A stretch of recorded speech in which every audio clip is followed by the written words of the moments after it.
superior quality drink mix at an affordable price. Rasna Drink Mix. With over 5 delicious flavors to choose from, a 25-gram pack makes up to 1 liter of drink. There is no need to add sugar.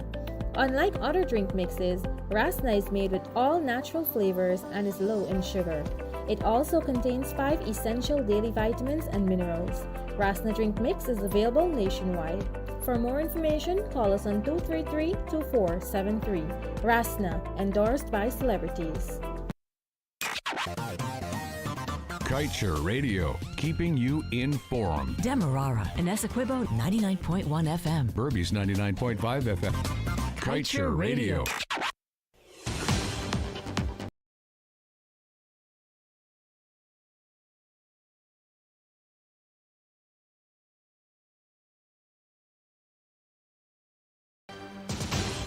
Hello and welcome to your news at noon that comes to you with the compliments of Rasna Drink Mix. I am Kevin Smith. Before we get to the top stories we're tracking, let's get to the front page comment of today's Kaieteur News. The oil giveaway graveyard.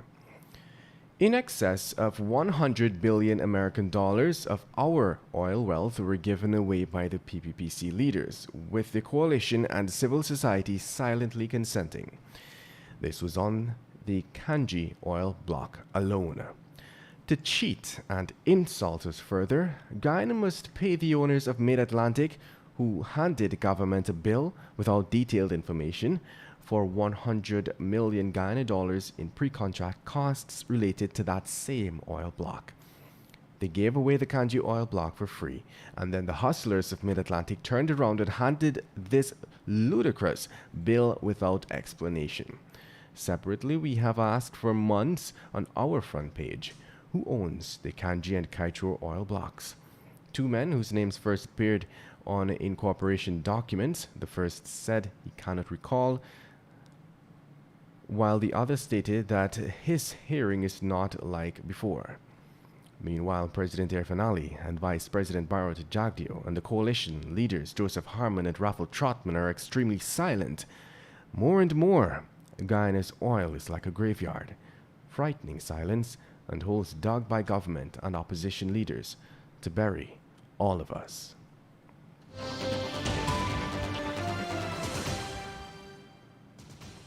And now for the top stories we are tracking. Kanji block owner sold shares 6 weeks after receiving block. In the Senegal gas blocks giveaway, quick selling and buying of offshore concessions, a major red flag and should be a wake-up call for all nations, says oil expert. Minister Dharam Lal halts process to hire company founded by son. Local government permanent secretary sacked. Notorious wanted man captured, shot after found hiding under bed. And Vice President says applications pouring in for telecoms sector. Stay tuned to stay informed. It seems like children have been home from school forever, and you've done baking, drawing, schoolwork, and played Ring of Roses about 100 times. We've all been under some strain lately, but let us embrace our children. They're under strain too. Let's show them more love, patience, and care. Let's help to build their resilience in these trying times. Not just today or tomorrow, but for the future. Their future. A message from the Child Care and Protection Agency, Ministry of Human Services and Social Security, and UNICEF. Are you looking for a platform to share your views, concerns, and stay informed? Then Wake Up Guyana is for you. Join senior journalist Leonard Gildari Monday to Friday at 13 hours for Wake Up Guyana. Participate in our call-in segment to get instant feedback and solutions. Wake Up Guyana, only on Kaieteur Radio. Kaieteur Radio, the radio with a difference. And now for the news in detail that comes to you with the compliments of Rasna Drink Mix. It is unclear whether the first recipients of the Kanji oil block, Mid-Atlantic Oil and Gas, ever intended to do the work it committed to doing under the agreement with the government. This is evidenced by the fact that the company sold away shares in the block a mere 6 weeks after it received it. The Natural Resource Governance Institute has noted the quick flipping of blocks without having done substantial work as a major red flag of inquiry into possible corruption. The block is now currently split between Total with 35%, ExxonMobil with 35%, Mid-Atlantic 12.5%, and JHI Associates with 17.5%. In other news, as oil-producing nations like Guyana embark on efforts to build capacity to effectively manage its petroleum sector, particularly in the award of oil blocks, there are a few critical lessons it should pay attention to if it intends to not repeat the mistakes made by others. In this regard, expert of oil sector corruption Alexander Gillies opined that the massive giveaway of the gas blocks offshore Senegal holds crucial lessons for oil-producing nations. Gillies said that nations should always increase scrutiny followed by an immediate investigation whenever this red flag is noticed. Gillies said it is a red flag that should never be ignored. And moving on, the Minister of Local Government and Regional Development, Nigel Dharamlal, has halted a procurement order for portrait posters. The transaction has caused widespread concerns. The minister's decision came after we reported that he had instructed his staff to hire a company that was discovered to be founded by his son. In a statement to the press yesterday, Dharamlal was keen to indicate that he gave no instruction to his staff to use any particular company to print 80 posters, which attracted the price of $80,000. It was opposition MP Ganesh Mahipal who on Saturday released documents highlighting the damning revelations. Minister Dharamlal has since refuted all of the claims. Meanwhile, it is now being confirmed that Permanent Secretary Emil McGarrell was on Friday sacked from his post in the ministry. And moving on, labeled as a high-profile convict who cheated death on many occasions, a former Buxton gang member, 36-year-old Randy Joseph, was yesterday shot by cops during his arrest for multiple armed robberies and larceny. Joseph was shot sometime around 11 hours inside his James Street, Alboystown home. Commander of Police Division 4A, Simon McBean, said that Joseph was wanted for a number of robberies he allegedly committed in the Georgetown area. Not only was he considered high profile, but is deemed as the convict who repeatedly escapes death. Apart from his escapades, prison officers called him disgusting and recalled staring at a video recorded in the Lusignan prison of him dancing on a table in his underwear. And coming from DPI, companies have begun expressing interest in providing various telecommunication services to Guyanese, mere days after the government announced the liberalization of the sector. Vice President Dr. Bharat Jagdi on Saturday said there has been mounting interest from investors since the sector was demonopolized. Some of those companies will come with either an established telecommunication service or partial service. Before the liberalization of the sector, Digicel Guyana was unlicensed for some services. Dr. Jagdio said the company can now apply for permission to offer the desired services. The PPPC government noted the former administration had 4 years to do what it was able to do in a few weeks. It is now 12 hours 10. Coming up after the break, 26-year-old mother dies after bike smashes into Quarantine steel rail. Guyana steams ahead with Quarantine River Bridge site marked, formal agreement expected to be signed next month in Suriname. And Guyana seeks technical expertise from India to revitalize sugar industry. Oh My Gold Mines revs up for re-entry into extractive sector, looks at $1 billion investments and 1,000 jobs. Meanwhile, bartender shot in thigh during Sophia gambling dispute. Do stay tuned. A lot has happened since oil was discovered in 2015. The petroleum industry is an ever-changing web of oil, gas, politics, and money. It gets complicated sometimes, but we can bring you all the latest developments and include you in the discussions here on Kaieteur Radio. So tune in to 99.1 or 99.5 FM every Tuesday night at 20:30 hours for Petroleum 101. With me, your host, Kamal King. Kaieteur Radio, the radio with a difference.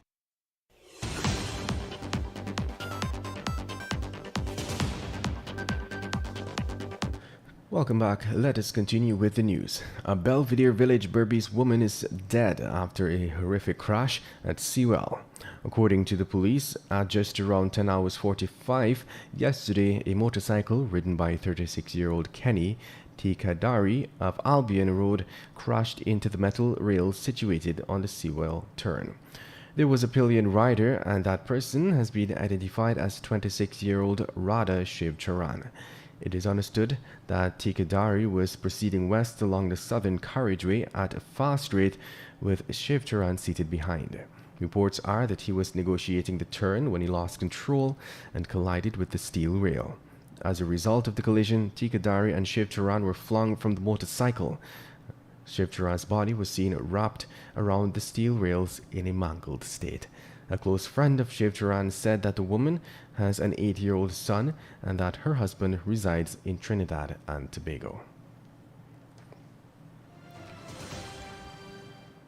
And moving on, 2 months after the heads of state of Guyana and Suriname committed to the construction of a bridge across the Kaieteur River, Minister of Public Works Juan Edgel, along with Suriname's Public Works Minister Dr. Riyad Noor Mohammed, yesterday visited the proposed site. The ministers visited the landing areas in Guyana and Suriname and the middle at Long Island. The flags of both countries were planted at those locations. Minister Edgel said Saturday's exercise demonstrated the political will of the governments to put their people first. Meanwhile, Suriname's Public Works Minister, Dr. Noor Mohammed, said the site visit demonstrated the two nations' commitment to development. The formal bridge agreement is expected to be inked next month. In other news, High Commissioner of India, Dr. K.J. Srinivasa, along with the Minister of Agriculture, Zulfikar Mustafa, Region 6 Vice Chairman Zamal Armugan, and other officials visited the Blairmont Estate, Rose Hall Estate, and the Skeldon Estate on Saturday. According to the minister, with the visit to the estates by the Indian High Commissioner, he is hopeful that there will be assistance from India in terms of providing technical personnel. The PPPC had promised to revitalize the estates, and it is seeking investments for them now. In other news, Oh My Gold Mines Corp has announced that it will soon begin trading on the Toronto Stock Exchange. Once the site of the country's biggest gold mining operations, the concessions were reverted back to the state before investors came knocking again. It is estimated that there are more than 15 million more ounces of gold remaining in the concessions. Any operations will lead to the already established Chinese-owned Aurora Gold Mines and Troy Resources, two large-scale operators. The company said that it is conducting exploration to reassess and interpret the historic drilling at Omai. When development starts, there will be a large increase in construction workers and a large new camp. In other news, a bartender was yesterday shot to his upper left thigh by a man during a gambling dispute at Beefield Sophia. The victim has been identified as 34-year-old Julian Cox of Beefield Sophia, Greater Georgetown. The suspect, a 26-year-old male of Afield Sophia, has not been apprehended. According to a police report, the shooting incident happened around 11 hours 30, and Cox and the suspect were in a yard gambling when they had a misunderstanding over money. The suspect became annoyed and pulled out a handgun from his pants waist and discharged a round which struck Cox to his upper left thigh. The investigation into the shooting incident is ongoing. It is now 12 hours 15. Coming up next is your COVID-19 update.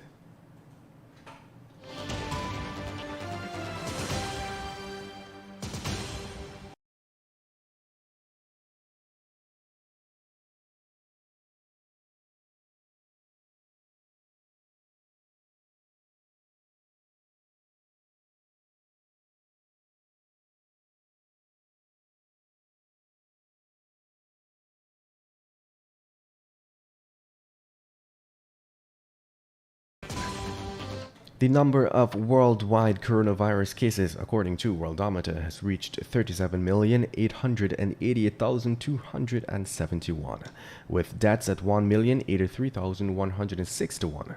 Recovery cases has reached 28,456,250. Locally, a 40-year-old Region 4 resident was announced as the latest COVID-19 fatality by the Ministry of Health. It has taken Guyana's COVID-19 death toll to 104. This is the 22nd person that died due to the novel coronavirus for the month of October. The Health Ministry also confirmed 64 new COVID-19 cases via their daily dashboard update yesterday. The newly recorded cases bring the total number of confirmed cases to 3,469. And coming from CNN, another 20,000 COVID-19 deaths by the end of the month are inevitable, according to a former director of the U.S. Centers for Disease Control and Prevention. The estimate is based on the number of infections that have already occurred, Dr. Tom Frieden said Saturday during a CNN's Coronavirus Facts and Fears town hall. The United States reported 57,420 new coronavirus cases on Friday, the highest number of new daily cases since August. And more than half of U.S. states are seeing an increase in new coronavirus cases, with 5 states reporting a jump of more than 50% in 1 week. President Trump claimed, without providing evidence, that he has been tested totally negative for COVID-19. And India's health minister urged people to celebrate upcoming festivals from home as the country topped 7 million confirmed coronavirus cases. And that brings us to the end of today's News at Noon. Remember, the news came to you with the compliments of Ross in a Drink Mix. I am Kevin Smith. Thank you for listening.